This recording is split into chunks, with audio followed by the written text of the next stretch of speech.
Amirul Hisham binti Hashim. My register number is 04DEP21F1007 and I'm from DEP2B. My name is Muhammad Mafarhan bin Osman. My registration number is 04 DEP 21F1011 and I am from DEP2B. Assalamualaikum.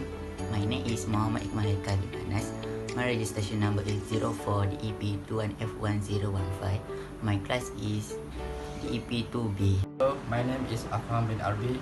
My registration number is 04 DEP 21F1044 and I am from class DEP2B. Dan kumpulan kami ingin membentangkan tajuk keunikan adat resam di Malaysia. Konsep budaya, suatu cara hidup yang diamalkan oleh kumpulan tertentu dan meliputi sistem sosial susunan organisasi seperti ekonomi, politik, adat resam, agama dan kepercayaan, sikap atau perangai dan nilai murni. Kaum-kaum di Malaysia. Malaysia merupakan salah satu negara yang berbelang kaum yang dapat hidup dengan harmoni. Antara tiga kaum utama di Malaysia ialah Melayu, Cina dan India telah pun menetap di tanah ini selama 5 abad. Selain itu, Malaysia juga merupakan tanah air kepada sebanyak kira-kira 80 kaum etnik, terutamanya di Malaysia Timur. Antaranya ialah Iban dan sebagainya. Keunikan adat resam yang pertama di Malaysia ialah kaum Melayu. Adat resam yang pertama ialah selepas bersalin. Bayi mestilah diazarkan dan dikomatkan oleh bapa, datuk dan pihak berwajib. Untuk bayi lelaki, mestilah diazarkan terlebih dahulu, manakala untuk bayi perempuan mestilah dikomatkan terlebih dahulu. Yang kedua ialah bersunat atau berkhatan. Bagi bayi perempuan, beberapa hari selepas lahir dikendalikan oleh bidan atau doktor. Bagi bayi lelaki, 8 tahun hingga 12 tahun dikendalikan oleh Tok Mudin atau disunatkan di klinik atau di hospital. Adat resam yang ketiga ialah merisik. Tujuan merisik adalah untuk mengenali keluarga pihak perempuan. Yang kedua ialah mengenal pasti gadis diinakam sudah berpunya atau belum. Yang ketiga ialah untuk tujuan rasmi dan yang terakhir adalah untuk menetapkan tarikh pertunangan. Adat resam yang keempat ialah meminang atau bertunang. Diwakili oleh saudara pihak lelaki melakukan kenduri di pihak perempuan dan melakukan hantaran seperti tepak sirih sebentuk cincin, bunga rampan, sepersalinan baju dan buah-buahan. Adat resam yang terakhir bagi kaum Melayu ialah perkahwinan. Yang pertama ialah diadakan akad nikah di masjid atau di rumah. Yang kedua dikenali sebagai hari bersanding. Yang ketiga kemuncak majlis iaitu makan beradak sebagai raja sehari dan menyediakan persiapan. Kaum yang seterusnya ialah kaum Cina. Adat yang pertama bagi kaum Cina ialah pakaian Cheongsam. Cheongsam atau baju panjang dipakai oleh wanita berketurunan Cina. Dipakai di upacara tertentu seperti majlis perkahwinan dan tahun baru Cina. Leher yang tinggi, butan di bahagian bahu, bentuk yang sendak di pinggang dan belahan di kiri dan kanan kain. Diperbuat daripada kain sutera, satin dan lain-lain jenis kain lembut. Pakaian yang seterusnya ialah senfu. Senfu bermaksud baju dan seluar dalam dialek Kantonis.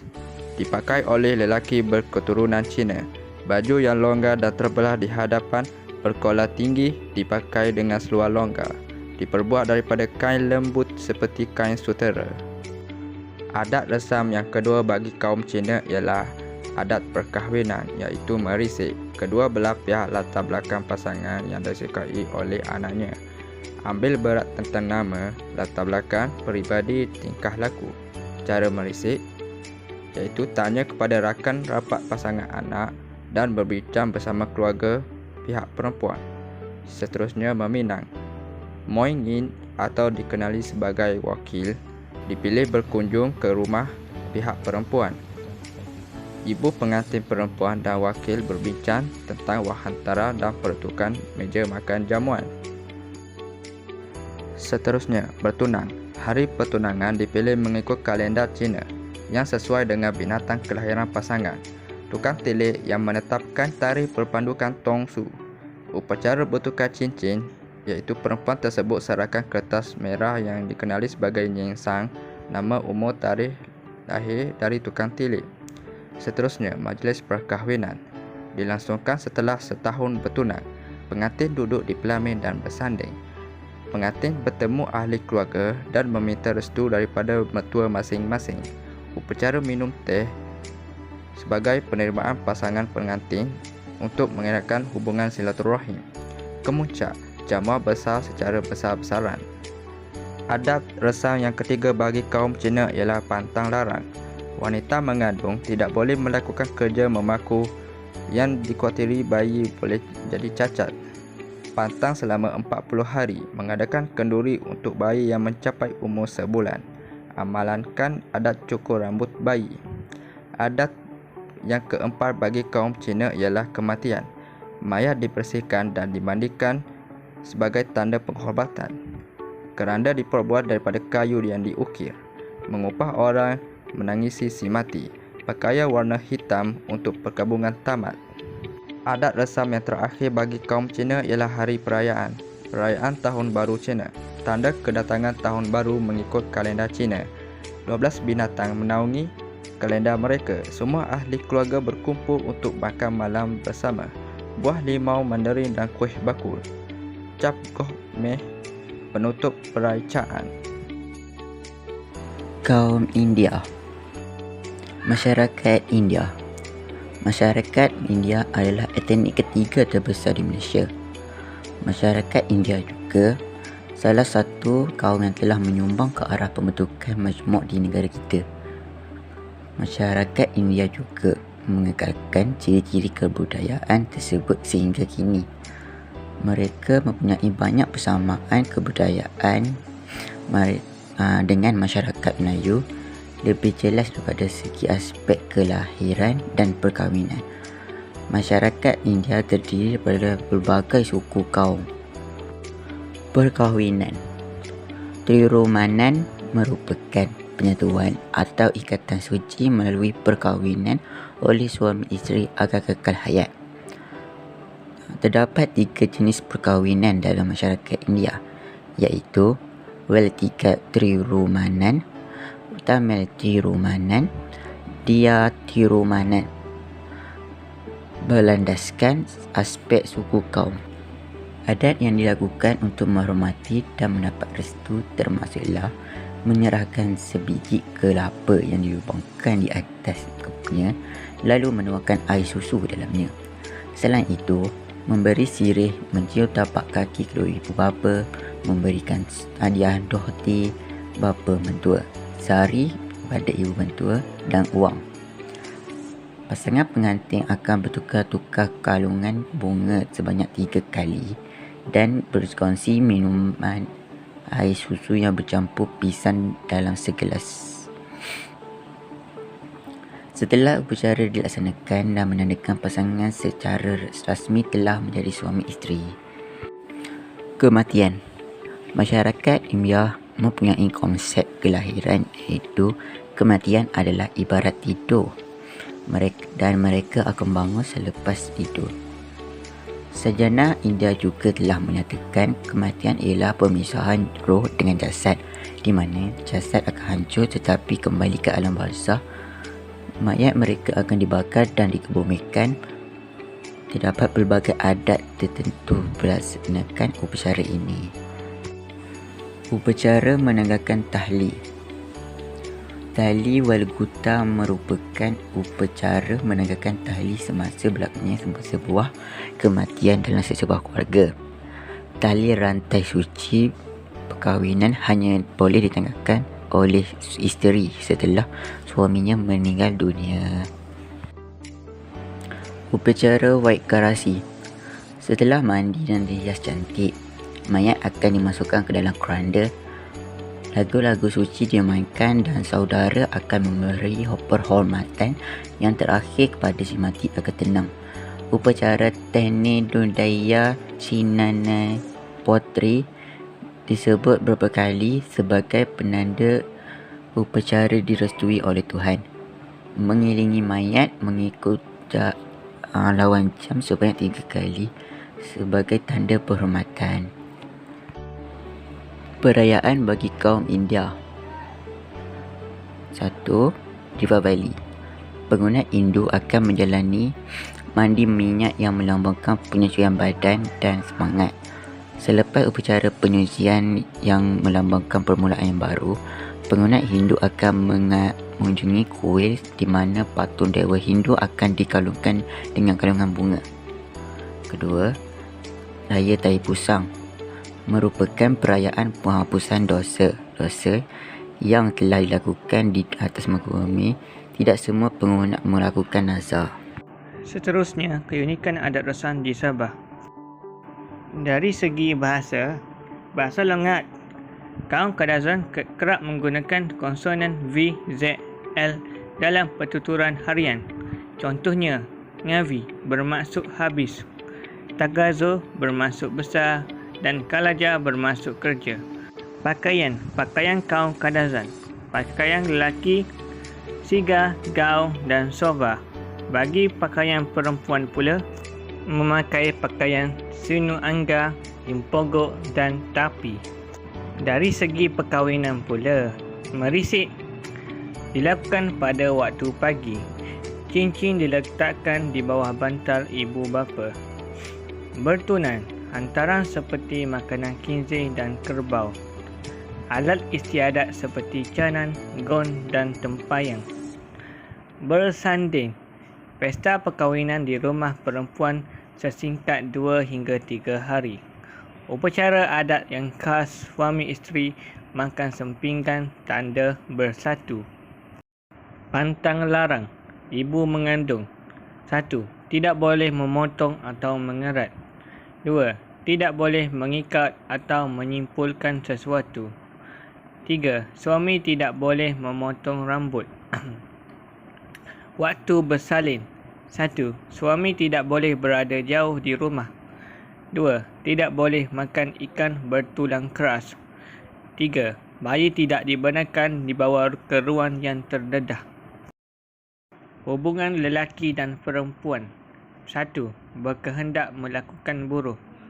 2. Madagau bersekendudukan. Seterusnya, keunikan adat rasan di Sarawak. Sarawak diduduki oleh kaum Iban. Sarawak merupakan negeri terbesar di Malaysia. Salah satunya kaum Iban. Kaum Iban merupakan penduduk peribumi dan kaum majoriti di Sarawak. Kebanyakan kaum Iban di Sarawak menganut agama Kristian. Kaum Iban mempunyai bahasa tersendiri iaitu bahasa Iban. Bahasa Iban mempunyai banyak persamaan dengan bahasa Melayu. Bahasa Iban merupakan bahasa yang seragam, homogeneous. Pakaian tradisional lelaki bagi kaum Iban terbahagi kepada 2, kain sirat dan dandon.